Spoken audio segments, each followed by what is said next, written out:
Okay, so ito po yung ating page 40, which is all about the radial system. So in our previous discussion, we had um, the Cartesian coordinate system, in which we talk about the plane wall and also the composite wall. And last week or last meeting, we had the alternative conduction analysis, in which there would be the determination of the heat rate if we are talking of area which varies along the x direction if we talk of the Cartesian coordinate. So for today, we will be talking of the radial system. So I'll be deriving the cylinder, and then you will be the one to derive na po yung sa sphere. The same manner in which we had the derivation of the Cartesian coordinates or the plane wall. So looking at this page 41 po ng ating module, we have here our starting equation, which is the heat diffusion equation that we derived in our chapter 2. Kung natatandaan po ninyo, ito yung ating heat diffusion equation. So what we need to do now is to impose some of the pertinent assumptions, and we try also to derive or to find the solution of this heat diffusion equation after applying the assumptions.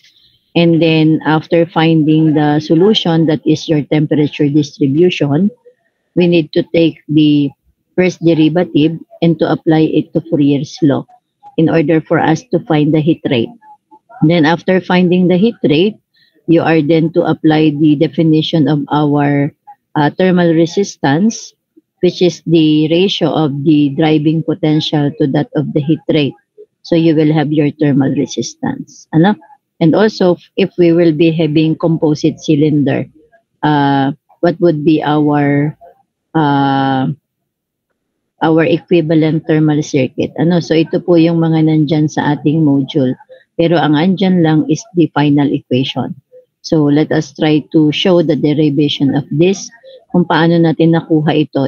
This is the solution, this is the heat rate, and this is your thermal resistance. Okay? So ito po yung ating i-obtain out of our derivation coming from the heat diffusion equation. So also in figure 23, it is the hollow cylinder with convection surface conditions, in which this will be utilized for the boundary condition. If you look at this figure, the boundary conditions that we are going to use later is that at R is equal to R1, T is equal to TS1, and at R is equal to R2, T is equal to TS2. No? So yun po yung ating boundary condition na i-apply later. So we will be starting from this heat diffusion equation and then apply the assumptions. Let me use my notes para po dun tayo mag-derive.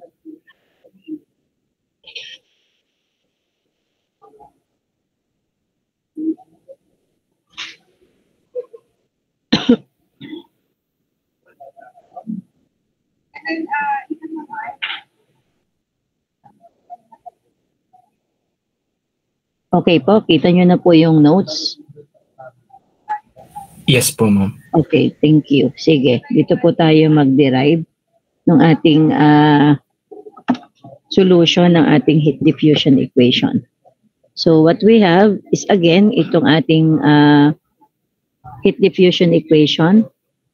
Bit ay sumulat.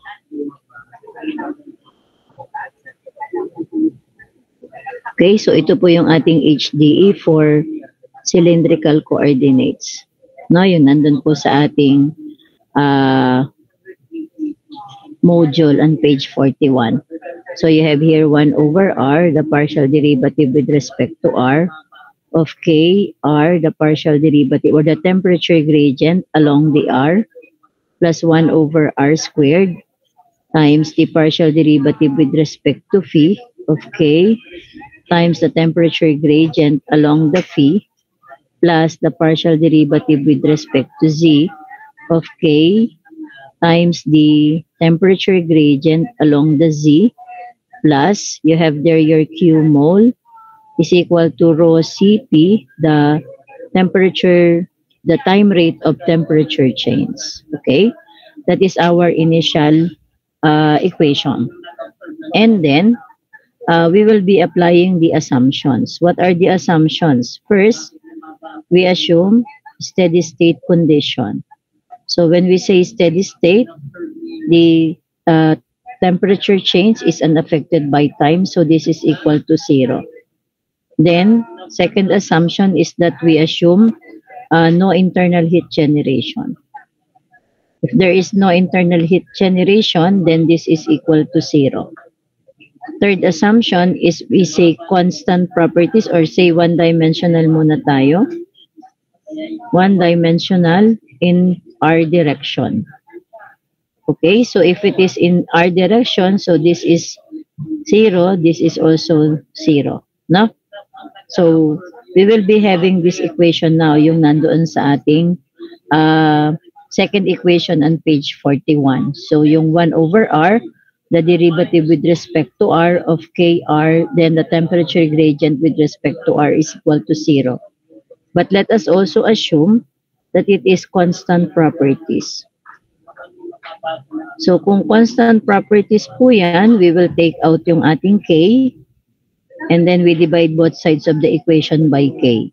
So the remaining equation now is 1 over r, the derivative with respect to r of r times the temperature gradient along the r is equal to 0. Okay po? Nagets po yun? Huh? Yes po. Bumili ka pa? Bumili ka pa nga. Okay. Sige, ano. So, after that, edi ito po yung ating sosolvin. So, how are we going to solve this? We will solve this by separation of variables in which we need to integrate it twice since this is a second order ordinary differential equation. No? So, for the first time to integrate, you separate the variable r from the variable t by multiplying both sides by r dr. So you now have the derivative of r times the temperature gradient is equal to 0 times r dr, which is equal to 0. Then we integrate the first time. So the integral of the derivative of something is the something. So this is r times the temperature gradient is equal to the integral of 0, which is your constant of integration. Since it is a second order, then we use C1. No?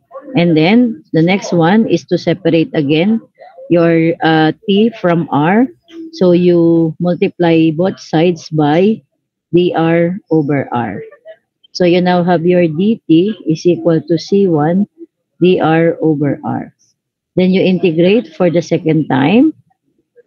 So, you have your T is equal to C1 ln of r plus C2. So this is your general solution. So what we need to do now is to find the values of C1 and C2 by applying the boundary conditions that I mentioned a while ago from figure 23. Ano? Diba from figure 23. Sabi po natin, the first boundary condition that we are going to apply from that figure is that at r is equal to r1, you have your t is equal to ts1. And at r, the second boundary condition, at r is equal to r2, then t is equal to ts2. Okay? So let us apply the boundary condition. So the first boundary condition, you have ts1 is equal to c1 ln of R1 plus C2. Ay, sorry po. Then, the second boundary condition, TS2 is equal to C1 ln of R2 plus C2.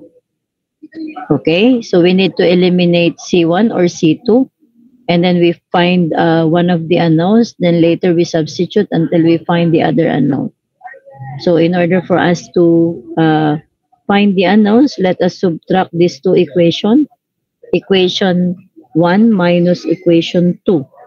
So in that case, you now have your TS1 minus TS2 is equal to C1 times ln of R1 minus ln of R2, and then C2 minus C2 is equal to 0.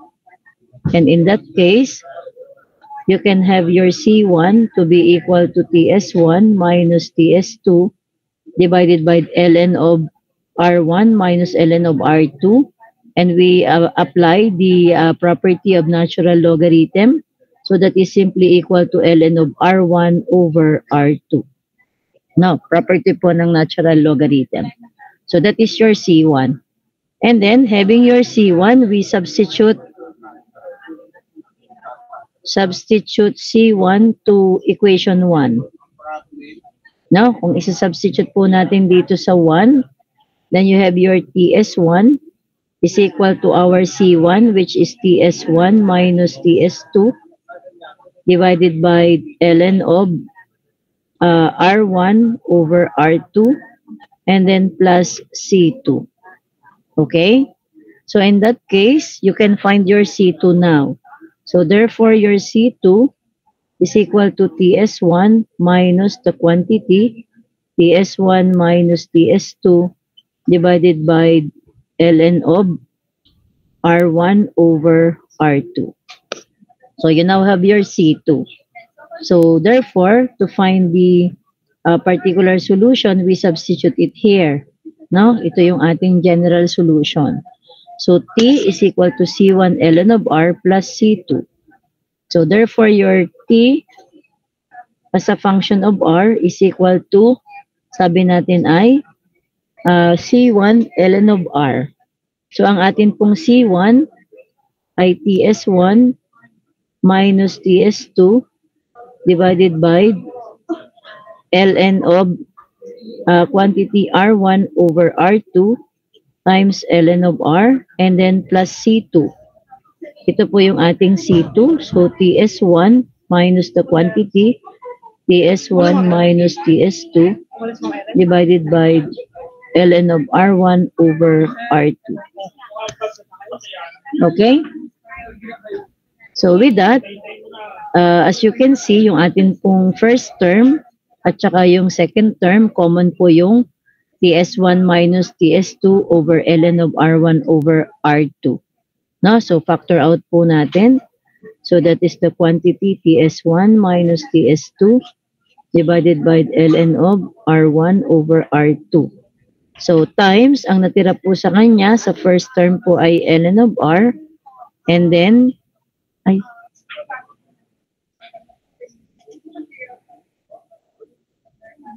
tama po ba?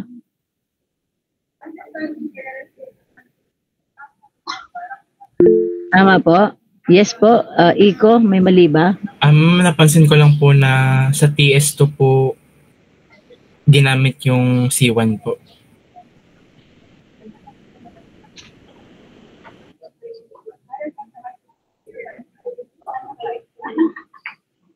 Wait lang. Ano bang C2? Tama ba ang C2 ko? Ano yan? Ano yan, Iko, ulit? Ma'am, parang ang ginawa po natin ay sa TS1 po natin isinubstitute yung C1. Pero yung nandun po sa module ay sa TS2 po isinubstitute. Okay lang, okay lang. Sinadya ko po yun. Okay, sinadya ko pong ganon. So ano ba ang magiging equation natin ng T as a function of R? May kulang po ba akong naisulat?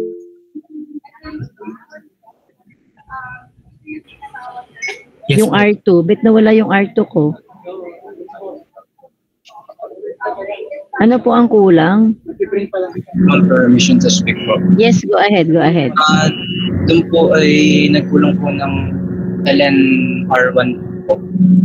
Saan po nagkulang? Since nag-substitute po sa TS1 po, yung C1 po natin is TS1 minus TS2 over ln R1 over R1. Ayun, oo. Ito. So, substitute C1 to 1. Ang 1 natin ay TS1 is equal to, ayan. Ito po, nawala ng ln of R1. Tama ba? Yes, Tama? Yes po. Ayan. Sorry po, nawala po yung ln of R1. So, therefore, ang atin pong, ito ay may ln of R1. Thank you. Kaya po ako nalitot na wala po yung bakit ka po naging minus 1 ang natira. Okay? Yan. So, ang natira po dito sa ating first term ay ln of R. And then sa last term po natin ay minus ln of R1. And then we have here plus TS1. Tama na po? Yes po. Okay, thank you. So, therefore, your T as a function of R is equal to TS1 minus TS2 over ln of R1 over R2. Ito po, apply po natin ulit ang property natin. Ano, ang property po natin ay times ln of R over R1. And then you have here plus TS1. Okay? So, yan po yung nakalagay dyan sa ating module. TS1 minus TS2, ln of R over R1. Ang ating pong module ay R2. ln of R1 over R2. Pareho po yung tama. Kung ito pong ating nasa denominator na ito ay R1, ang kasama po niyan ay TS1. Pero kung ito po ay R2, ang kasama po niya ay TS2. Kaya tama din po yung nasa ating module. Sabi nga po kanina ng isa nating classmate, doon po tayo nag-substitute sa equation 2. So kung ito pong part na ito ay doon nyo po isa-substitute yung C1 sa 2, yan po yung makukuha ninyo sa na equation, yun pong nasa ating module. Sinadya ko po talaga na ang ilagay sa module ay yung R2 at saka TS2, and then ang pinakita ko po sa inyo ay yung R1 at saka TS1. Para po makita natin, baka sabihin nyo, ay mali po ang inyong nakuha ngayong derivation. Pareho po yung tama. No? Depende lang po kung saan natin siya sinubstitute. Okay? So this is now the temperature distribution. Again, that is your TS1 minus TS2 times ln of R over R1 over ln of R1 over R2 plus TS1. Okay? So, sige po, ito na po yung gamitin natin para makuha natin yung heat rate. So, sabi po natin sa heat rate, the heat rate is equal to negative K times the area times the temperature gradient. So, we need to find yung temperature gradient. Ano po yung ating area? Ang area po natin ay di yung circumference, pi d, or 2 pi r, and then multiplied by the length. Ang L po natin ngayon dito, since we are talking of the cylinder, it's not anymore the thickness kagaya po ng sa plain wall. We will be talking now of the length of the cylinder. Please take note of that. So, ang L po natin ay cylinder. At ang radius, ang atin pong thickness, ay di yung difference po ng radius. Kung mas malaki po yung nire-refer natin na R2 kaysa sa R1, so the thickness is simply your R2 minus your R1. Okay, so this is now the area. So what we need to do now is to find the first derivative. Ano po ang first derivative ng ating na-obtain na T as a function of R?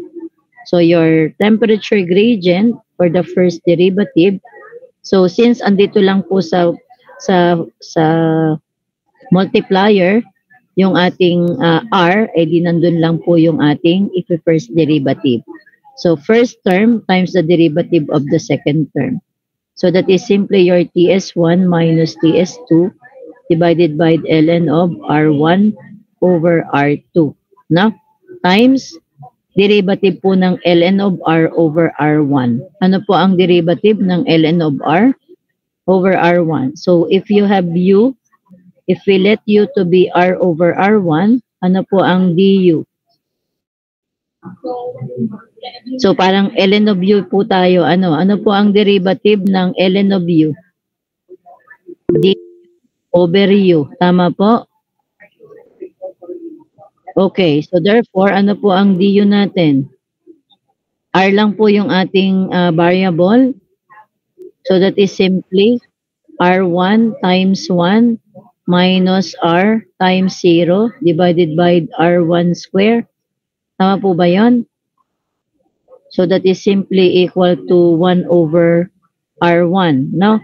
So ito po, kung ang ating du over u ay d1 over R1 divided by po yung ating R na R over R1. So that is simply equal to 1 over R. Tama po? Yes po. Okay, so the first derivative is simply 1 over R. Okay, so this is 1 over R. So therefore, pag sinubstitute po natin, our heat rate would be equal to negative K times yung atin pong area.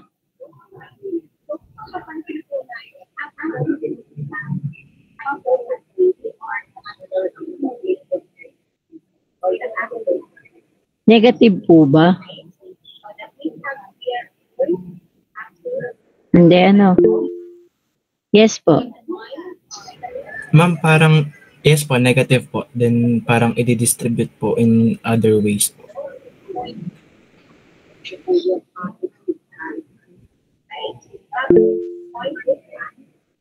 Alin Iko? Ma'am, permission to speak po. Yes, go ahead. Yun pong nasa module po ay parang doon po sa LN nilagay yung negative. Sa ilalim. Okay, tama po pala. Okay, sige. Okay, so this is now negative K times ang atin pong area ay 2 pi times R times L. Actually, ito yung na-discuss ko na sa kabilang section. Di ko alam kung sa dalawang section. Nalito na lang po. Nadala ng official travel. Ano? And then you have here your TS1 minus TS2 divided by ln of R1 over R2 and then times po ng 1 over R. Okay? Kaya po yung ating R dito sa ating area ay nawala. Ano? No? So, ayan po. Kaya po, tapos itong nasa denominator, atin pong pagpalitin kasi ln of R1 minus ln of R2.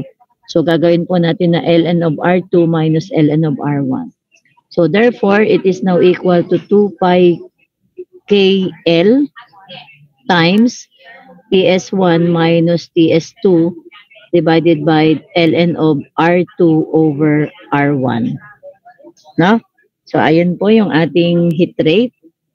Tama po dyan sa nasa ating module. And then, out of the heat rate equation, you can find your resistance. So, the resistance, the thermal resistance due to conduction is the driving potential. Our driving potential is TS1 minus TS2 divided by your QR. Therefore, that is equal to ln of R2 over R1 divided by 2 pi KL. Alin yung R2 at saka yung R1? So, ang R2 po mas malaki. So, outer diameter, outer radius po yon. So, kung ang pinag-uusapan po natin ay composite wall, kung halimbawa po ito yung ating yan, no? Kung ito po yung ating R1, ito ay R2. Say this is your R3 and this is your R4. Pag kinuha po natin ang resistance nitong una, kung alin po yung coverage niya. So, ang mangyayari po doon ay ang R1 po natin would be ln of R2 over R1 divided by 2 pi KL. Ang R2 po natin would be ln of R3 over R2. No? So, kung alin po yung cover ng thickness, 2 pi KL, at ang atin pong third resistance is ln of R4 over R3 divided by 2 pi KL. If they are made of different materials, then you have to incorporate yung kanilang thermal conductivity. Okay po? Meron po tayong tanong tungkol doon sa mga equations, formula, na nandyan po sa ating page 42. So ito po yung ating composite wall. Again, ayun po yung akin pong mga sinabi. So, depende po kung different types ng material, eh dilagyan nyo na lang po ng subscript yung ating thermal conductivity. Hindi po pala yan ang nakashare. Tingnan nyo na lang po sa inyong module sa figure 24. So, yung atin pong dalawang resistance na nasa magkabilang dulo, since ang sabi sa ating problem, they are exposed to fluid. Kaya po meron tayong 1 over HA at saka merong 1 over HA sa kabila, in which the area po ay magiging pi d times L or 2 pi r times L. Again, L refers to the length of the cylinder. Okay po? Sige, punta po tayo sa ating example problem. Can you try po to solve this example problem? Example 3.5 po. Kahit po yung number 1 lang, yung number 2 po ay later nyo na gawin kapag kayo ay may spreadsheet or Excel sheet. Kasi papalitan nyo lang yung value and then i-graph po natin. I'll give you 12 minutes para po ma-try na i-digest itong ating example 3.5, ma-analyze at ma-solve po natin. Balikan ko po kayo ng 10:40. May tanong po ba bago ninyo simulan itong example 3.5? Okay, hearing none. So, you continue, analyze this problem. Naintindihan naman po yung derivation. Okay, yes. Sige. Sige po, 10:40 po, balikan ko po kayo para discuss natin yung example 3.5.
Okay, hello, balik po tayo.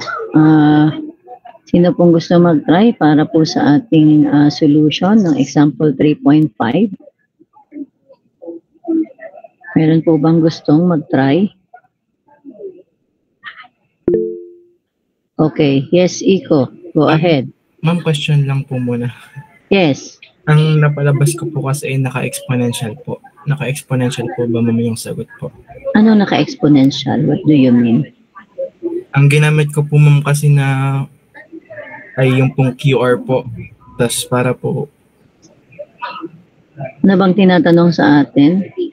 optimum thickness po ma'am. Optimum, whether there exists an optimum thickness. Ba't naka-exponential? Ang ginawa ko po ma'am ay, ang hinanap ko po ay R1.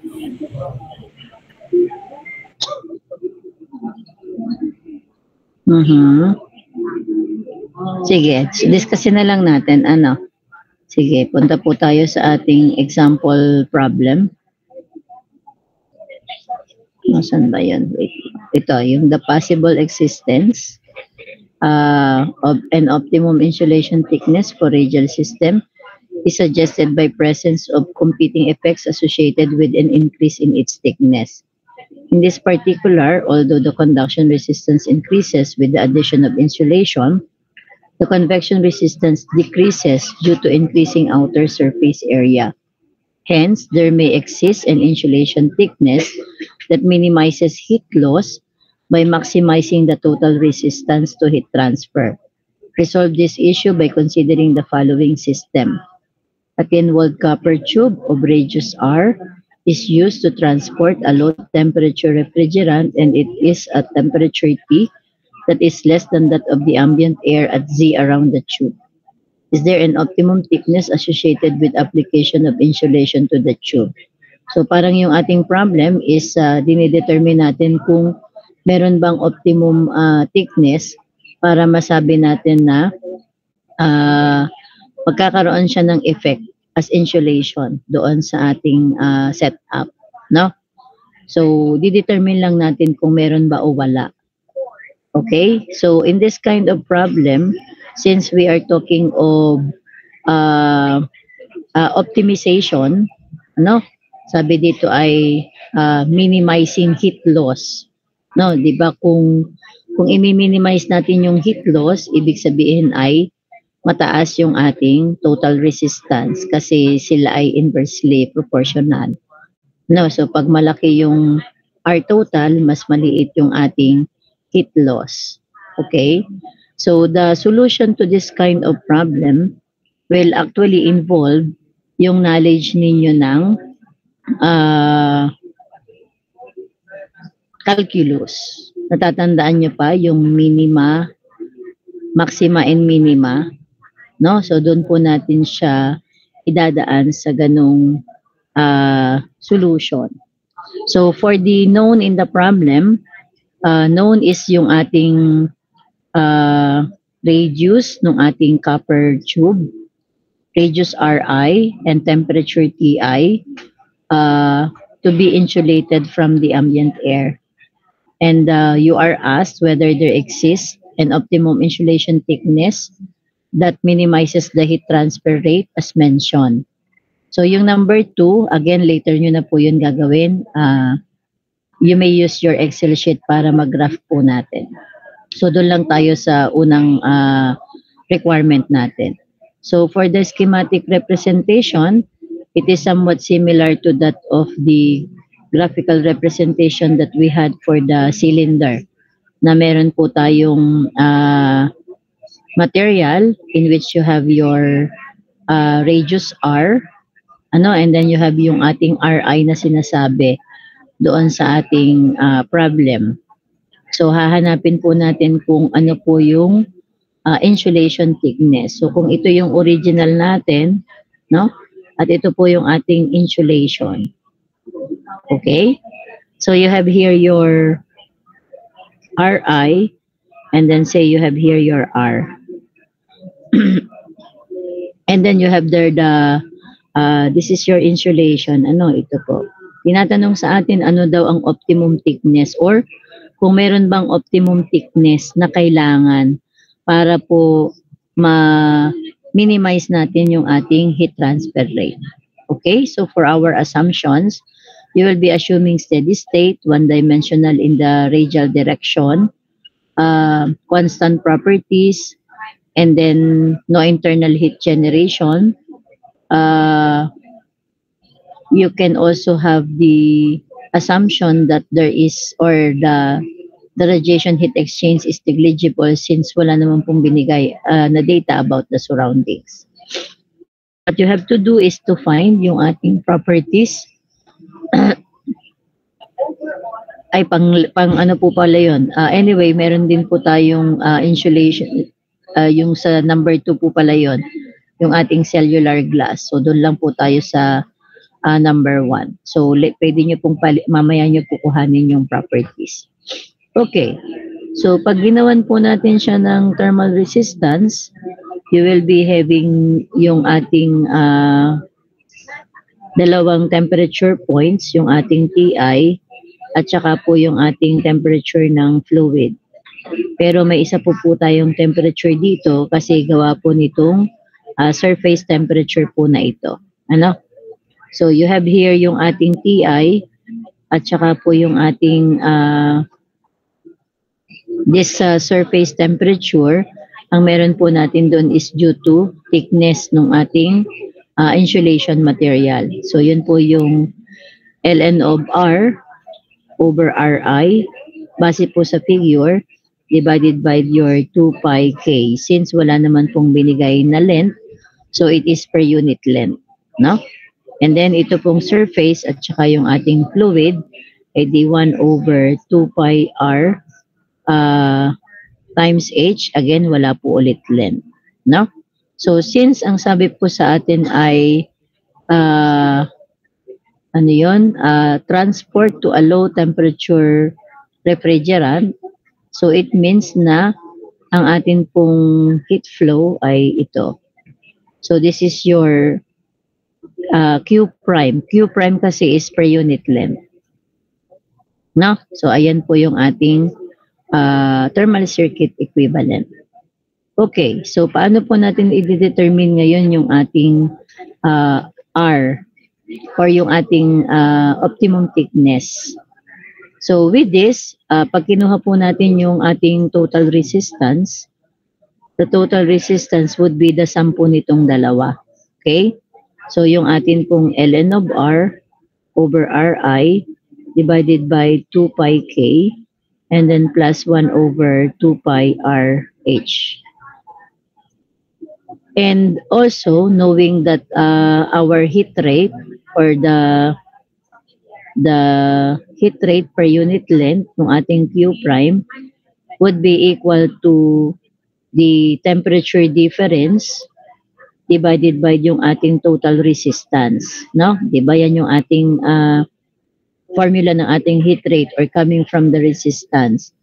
So we can determine the optimum thickness that would be associated with the value of R that minimize your Q prime or maximizing yung ating R total. Di po ba? Kapag mataas yung R total, mababa yung ating Q prime. So in order for us to determine that, since ang atin pong inaalam ay yung thickness ng insulation, the thickness ay nandun po siya sa ating total resistance kasi andito po yung ating R. So therefore, in order for us to optimize, you will be taking the first derivative of your R total with respect to R and it should be equated to 0. No? So i-differentiate po natin itong ating R total. So the derivative po nung ln of R over Ri divided by 2 pi k. So that is simply parang kagaya po nung kanina, di ba? ln of R over Ri is 1 over R. So therefore, ang atin pong 1 over 2 pi k ay constant. So you now have your 1 over 2 pi kr.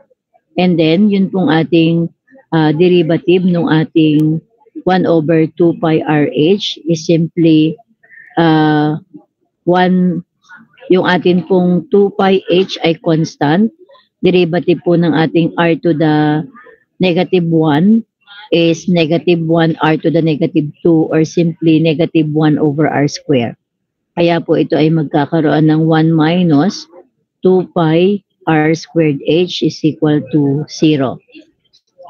And in that case, equating the two or transposing 1 or negative 1 over 2 pi r squared h to the right side, and then simplifying, you will be arriving that r is simply equal to k over h. No? So, yun po yung ating value ng r. So, to determine whether the results either maximizes or minimizes the total resistance, we need now to determine yung second derivative. If you recall sa inyong calculus, meron po tayong first derivative test and the second derivative test. No? Sino po ang nakaka-recall ng second derivative test? Kailan po natin sasabihin na maximum at saka minimum?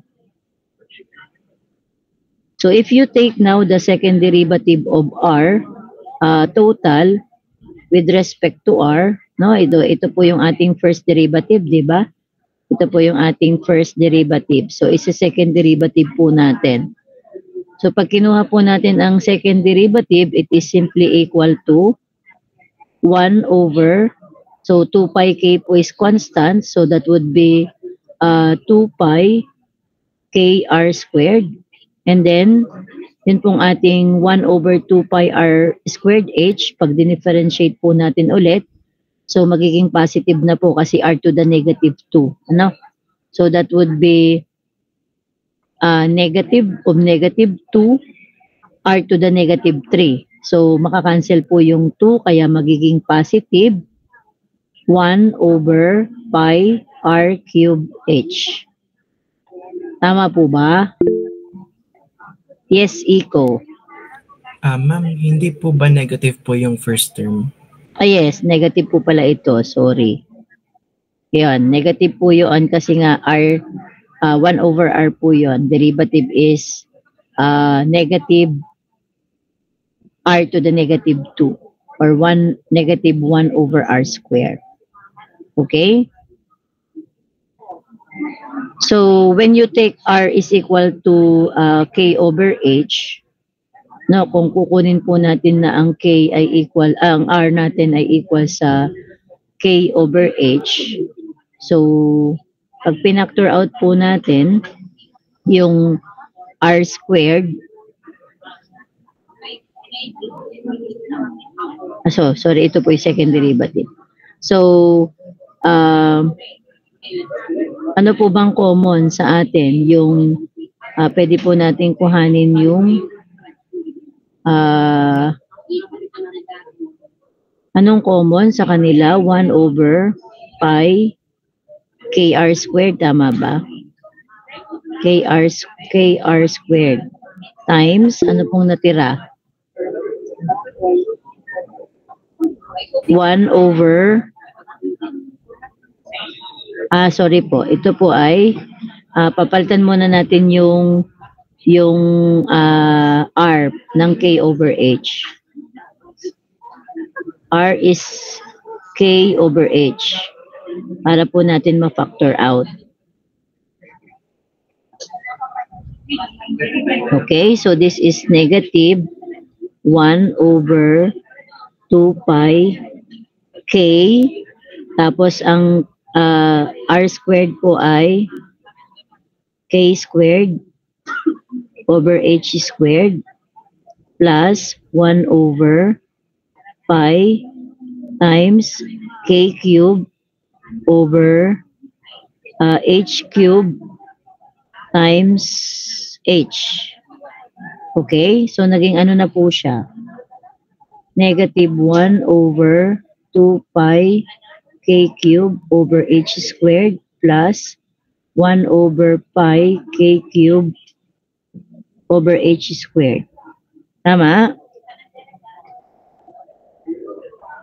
Yes po. Okay. So, kung i-factor out lang po natin yung 1 over 2 pi k squared over h squared, ano po ang natira?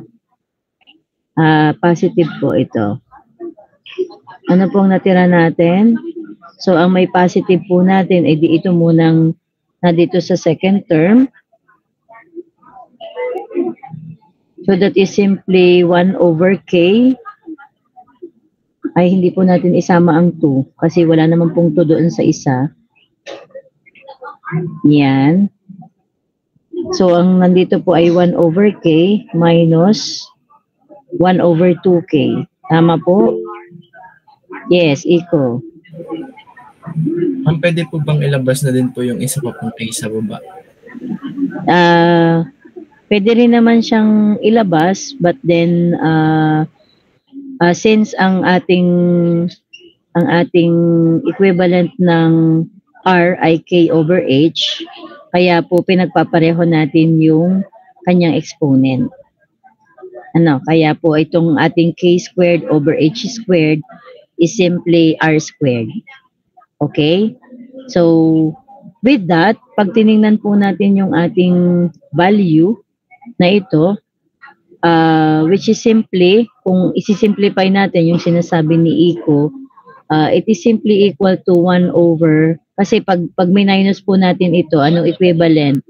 1 over k minus 1 half ng k, ang difference po natin ay 1 half of k, 1 over 2k. Tama ba? Yes po. Okay, so ayun ang difference niya. So pag atin pong minultiply dito sa ating 1 over pi k squared h squared, ang atin pong answer ay 1 over 2 pi k cube h over h squared, which is since it is positive, it is said to be greater than 0. So, positive. Pag ba positive sa second derivative test, ano po ang sinasabi? Maxima po. Maxima ba kapag ka positive? Yes, Gian. Minimum po, ma'am. The total resistance is a minimum kapag ka second derivative test. So, if it is positive, yung ating value ng second derivative test, it is a minimum, not a maximum. Hence, an optimum insulation thickness does not exist. Kasi sabi natin para ma-minimize natin yung heat rate or yung heat loss, dapat ay ma-maximize natin si total resistance. But since according to this second derivative test, which is positive, it only means that the total resistance is a minimum. So kung mababa yung value ng total resistance, mataas yung ating heat rate. So therefore, there is no existence of an optimum insulation thickness.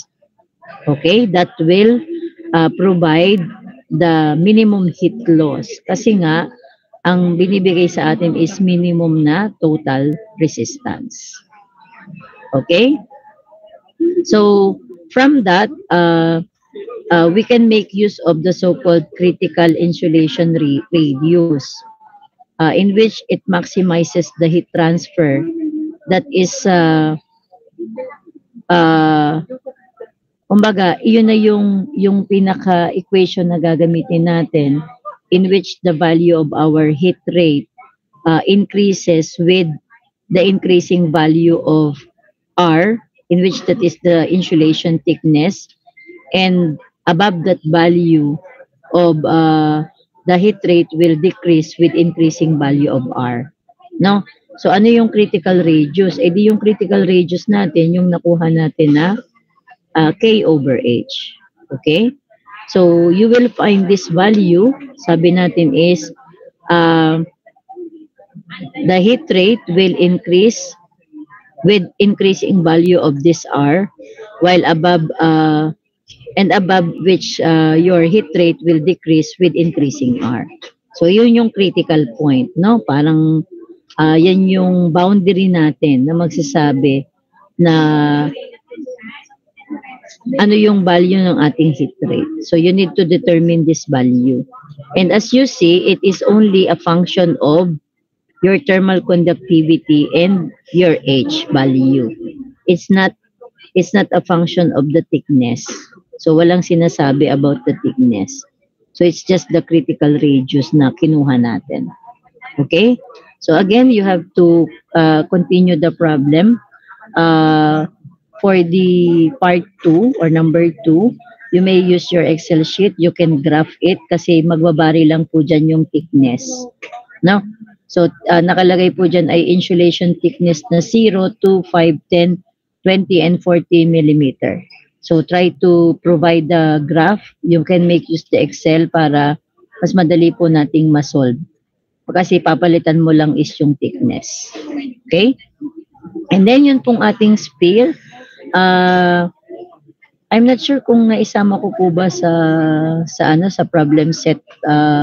Sinama ko ba sa problem set? Hindi. Nakasama yung sa sphere. Okay. Yes. Okay, so yun, yung derivation po niya. And then try to solve po yung example 3.6 na lang po on your own. Diyan na lang po sa module kasi hindi ko po ito naisama sa ating problem set.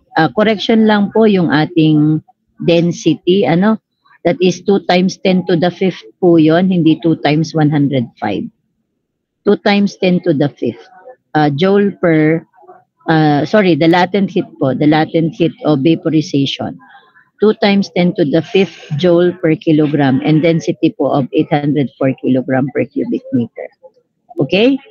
So, continue po tayo sa next section. Any question po so far? Okay, sige po. Kung wala po tayong question, ay punta po tayo sa section 3.6 presented po on your screen. So, ano yung pinagkaiba ng ating topic na ito compared to that of the previous topic? So, similar lang po sila, except hindi po natin i-apply yung isang assumption. Di po ba yun yung ating 4 assumptions? Steady state, one-dimensional, constant properties, and no internal heat generation. So, this time po, meron na siyang internal heat generation. Okay? So this section considers the additional effect on the temperature distribution of processes that may be occurring within the medium. So in particular, situations for which thermal energy is being generated due to conversions from some other energy form are considered. A common thermal energy generation process involves the conversion from electrical to thermal in a current carrying medium or ohmic or resistance heating. So the rate which energy is generated by passing current I through medium of electrical resistance is given by this equation. So yung ating E energy generated or the rate at which the energy generated is equal to I squared RE. Parang kagaya po yan ng equation natin ng power, I squared R. So if this is the power which occurs uniformly throughout the medium of volume B, the volumetric generation is then your energy generated divided by your volume. So energy generation may also occur as a result of the deceleration and absorption of neutrons in the fuel element of a nuclear reactor or exothermic chemical reactions occurring within a medium. Endothermic reactions would of course have the inverse effect, a thermal energy sink of converting thermal energy to chemical bonding energy. No. So ito po yung ating isang equation na pwede nating gamitin later kapag po meron tayong energy generated. If we are given of the resistance and then yung ating current. And then you have of course yung volume. Again po, ang V po dito ay volume, not voltage. But later, you can make use of your Ohm's law. V is equal to IR. Ang V po doon ay voltage kay Ohm's law. Okay? So, let us proceed with the derivation po ng ating plane wall. Nandyan po ulit sa ating page 46. So, equation lang po yung nandyan. Andyan na yung general solution and then andyan na po yung particular solution. So, again, let us try to derive this. equations presented on this page by considering again our heat diffusion equation for Cartesian coordinates upon applying the three assumptions. Hindi lang po kasama is yung no internal heat generation. Again, bakit po may over K? Kasi nag-assume po tayo ng constant properties, nilabas po natin sa derivative, dinivide both sides po natin ng K. Kaya po yung Q mol ay nagkaroon po ng over K. Okay? So let me share my my screen again on the notes para po maipakita natin yung derivation.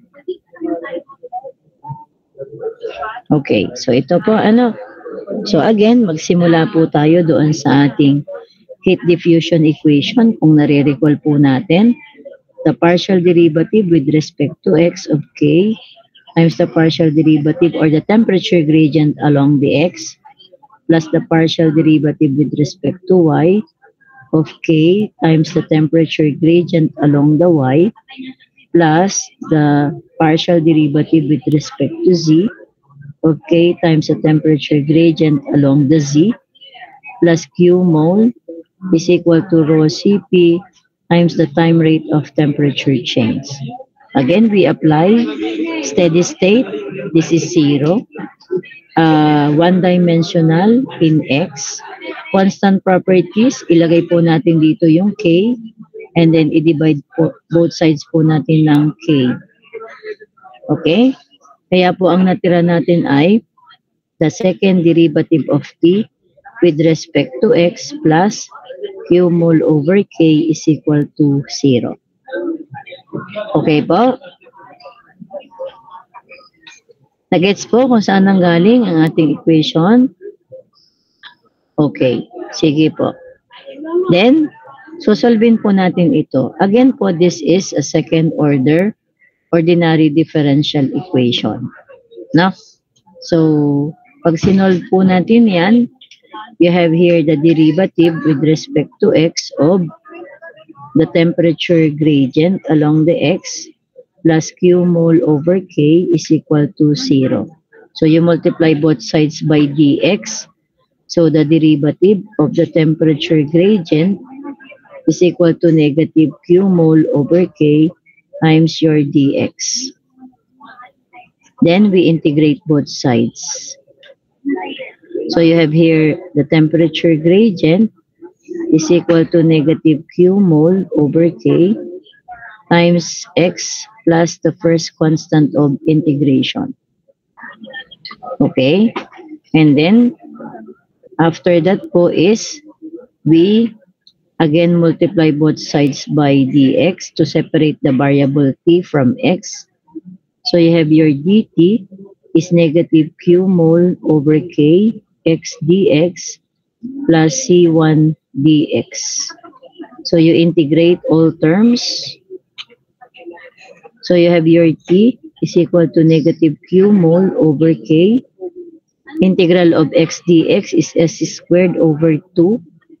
And then plus c1x plus c2.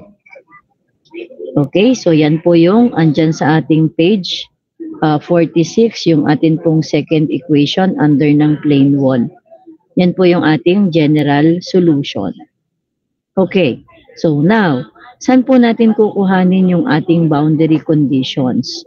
Tingnan po ninyo yung ating figure 26 sa next page po natin. Meron po tayo dyan ngayon na wall. Okay? Yung wall po natin, ito po yung ating gitna or mid-plane. Okay? So, ito po ay ang thickness niya. So, ito yung 0. This is negative L. This is positive L. And, as you see po from the figure, yung atin pong graph dyan na kulay red, ay sa inyo po pala hindi red dahil kayo po ay naka-photocopy.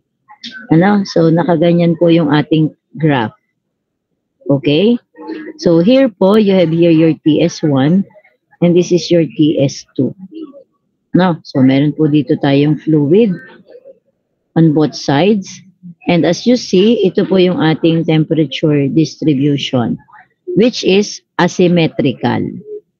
Meaning, from this figure po, your first boundary condition is at x is equal to negative L, your t is equal to ts1, and at x is equal to positive L, your t is equal to ts2. Nakita nyo po? Okay? So, dyan po tayo kukuha ng ating boundary condition. So, apply po natin yung first boundary condition. So, first po is yung ating at x is equal to negative L, t is equal to ts1. So, that would be ts1, ito po yung ating first, is equal to negative q mole over 2k times negative L squared plus C1 times negative L plus C2. And then second boundary condition po, TS2 is negative Q mole over 2K times positive L squared plus C1 times L plus C2. No?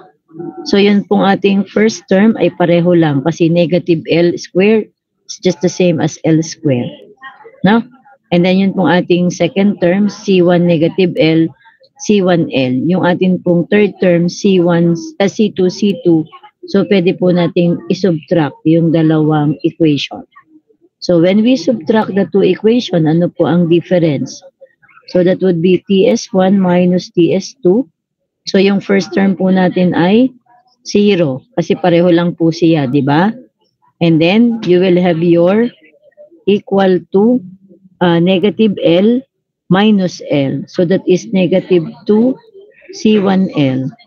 And then 0 po ulit yung ating third term on the right side. Tama po ba? Yes po. Okay. So therefore, you can find here your C1.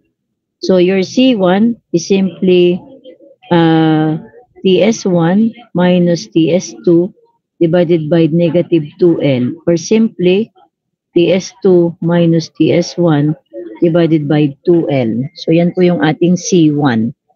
Now, substitute po natin sa ating first equation para makuha po natin yung C2.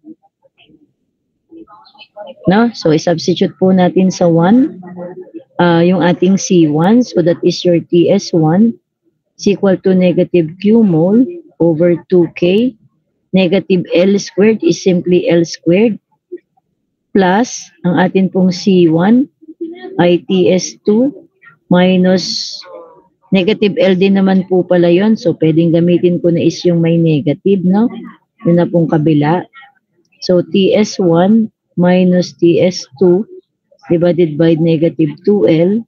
Naka-times po ako ng negative L plus C2. So, therefore, your TS1 is equal to negative Q mole L squared over 2K plus, so cancel po natin yung negative L at saka yung negative L sa denominator. That is TS1 minus TS2 divided by 2 plus C2. Therefore po ang ating C2 is equal to TS1 minus quantity TS1 minus TS2 divided by 2 plus Q mole L squared over 2K. Tama? Substitute, simplify po natin ito. TS minus 1 half nung TS1. TS1 minus 1 half po niya. So, kalahati ng TS1. Tapos, negative po ng negative TS2 over 2. So, that is simply TS1 plus TS2 divided by 2 plus Q mole L squared over 2K. Makikicheck po kung tama. Okay. So, after that, having your C1 and C2, we substitute it to this general solution that we obtained. No? So, dun po natin isa-substitute. Negative Q mole X squared over 2K. So, therefore, your T as a function of X is negative Q mole X squared over 2K Anong sunod? Tama ba? Plus C1X. Ito po ang ating C1. Ang C1 natin ay TS2 minus TS1 divided by 2. May times po tayong X. Dito ko na po ilagay. X over L. And then plus C2. Ito po ang C2. TS1 plus TS2 over 2 plus Q mole L squared over 2K. Simplify lang po natin para maging kamukha ng nandyan sa ating module. So, pag-combine lang po natin ito at saka ito. So, that is by factoring yung ating Q mole L squared over 2K. So, ito po yung 1 minus, ano ba, Ari? Mali ata, Ari. Over 2K, Ari. Hindi po 2X. No? Minus po, since Ari po ay merong L squared, ito pong isa ay wala. So, that would be X squared over L squared. Kasi negative X squared lang pong nasa kanya. And then, plus, ito pong second term natin, TS2 minus TS1 over 2 times X over L plus, plus po yung half ng TS1 at saka ng TS2. So, ayan po yung nandyan sa ating page 46 na temperature distribution as a function of X. Nagets po? Okay. So, So, ayan na po. Hindi na po yung simpleng kagaya nung ating nakuha before. Iba na po siya. Okay? So, that is the temperature distribution if we talk of this condition. Ito pong ating pinagkuhanan ng boundary condition na siya ay asymmetrical boundary conditions. Now, paano naman po yung figure 27 na nandyan po sa inyong module on page 48. So sa page 48 po, paano naman daw po kung symmetrical? As you see po from the figure nung symmetrical, kung ito yung negative L, ito yung positive L, ito yung ating 0, ito po ang value niya ay pareho. Assume nyo po na pareho yan, ha? So this is TS1, TS2. Okay? Which is simply equal to your TS1 is equal to TS2 and let that to be equal to TS.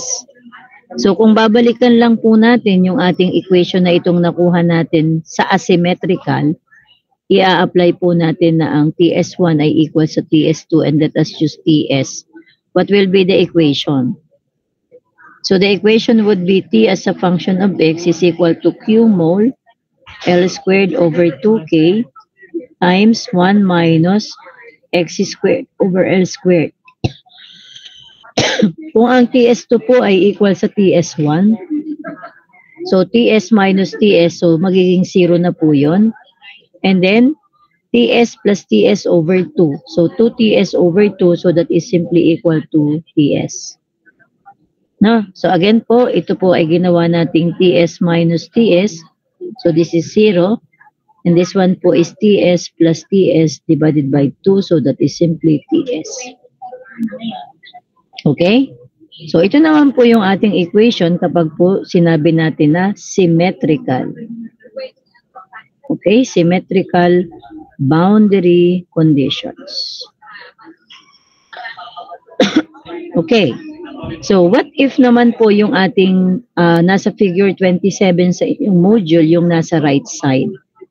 As you see po from the figure, instead po na symmetrical boundary conditions, we are talking of adiabatic surface at the midplane. Okay? Adiabatic surface at the midplane. Okay? So, ito po naman yung figure. So, since ito po ay adiabatic, no? Pag ginawan po natin yan ng graph, dapat po ay ito po ay ang temperature gradient niya is equal to 0 at this point. No? Okay? So meron po tayong Q-mole ha. Kaya po ganyan yung ating graph. Naka-curve. Hindi na po siya line or straight line. No? So this is your TS. Okay? So if we are going to have the energy balance here, your Q conduction, your Q convection, energy in, energy out plus energy generated. Now, ay wala po pala dyan yung ating equation kapag po adiabatic at the mid-plane. So at x is equal to 0 po, when x is 0, looking at this equation po, so at x is equal to 0, so T, the temperature at x is equal to 0, is equal to Q mole L squared over 2K times 1 minus 0 plus TS. Yan na po yung magiging equation natin. And take note, looking at the graph, the temperature at the midplane is the maximum temperature. Kasi as you see po dito sa ating graph, ito po yung midplane at dito po, ito rin po yung midplane. So siya po yung may pinakamataas na temperature. So if ever that you will be having your energy balance in this surface, so you have here your energy in plus energy generated is equal to your energy out. So kung siya po ay exposed halimbawa sa fluid, no? Ang atin pong energy in is due to conduction, this is due to convection. Okay, then you will just be applying the energy balance. Question po, clarifications with this thermal energy generation. So ang i-consider lang po natin is yung plain wall. Hindi na po natin isasama yung cylindrical na merong thermal energy generation in our discussion. Ano po? O, sige. So, I'll be leaving you yung pong ating example 3.7. Atin lang pong i-present kasi meron po ulit tayong correction dyan. Example 3.7, a plane wall is a composite of two materials A and B. The wall of material A has uniform heat generation. Q mole is 1.5 times 10 to the 6 po yun, makikikorek po. 1.5 times 10 to the 6 watts per cubic meter po. Ka is 75 watts per meter Kelvin and thickness A is 50. The wall material B has no generation with Kb to be 150 watt per meter Kelvin and thickness Lb equals 20.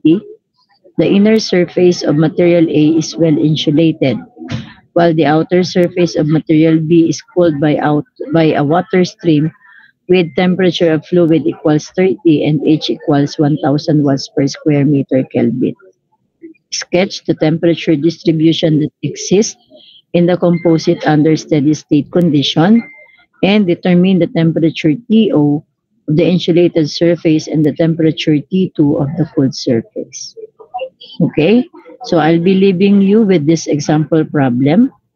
Try to solve it, no? Tingnan natin kung magiging tama yung ating analysis base doon sa ating diniscuss na derivation today. And we will continue with this example problem next meeting.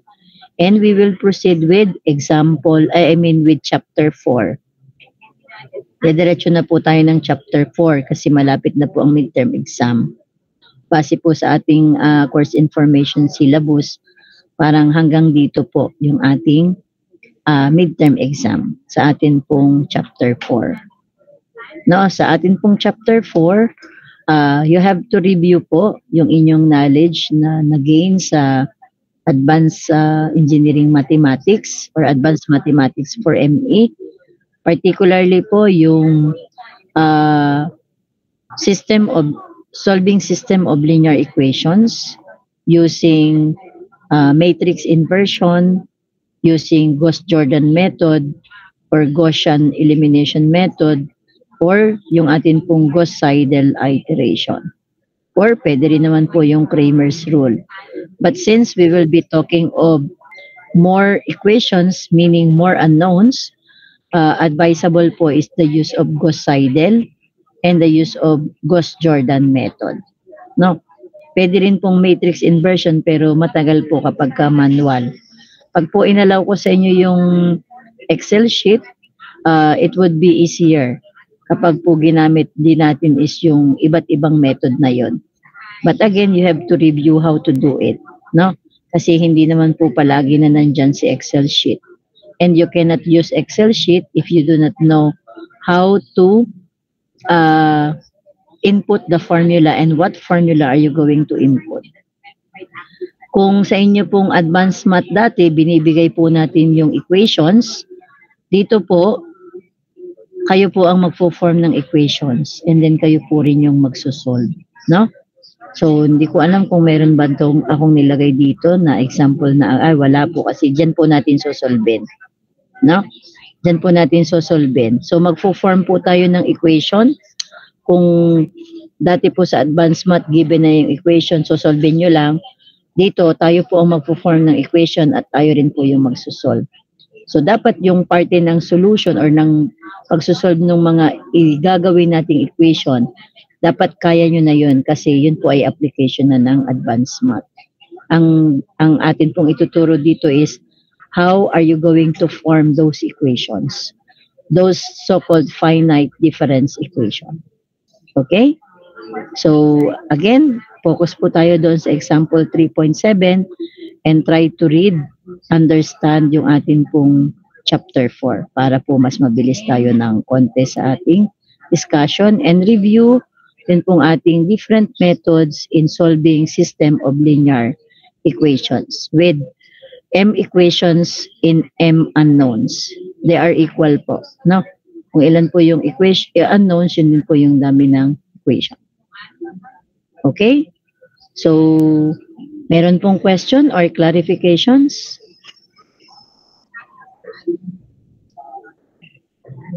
Wala po. May natutunan naman po ngayong araw na ito.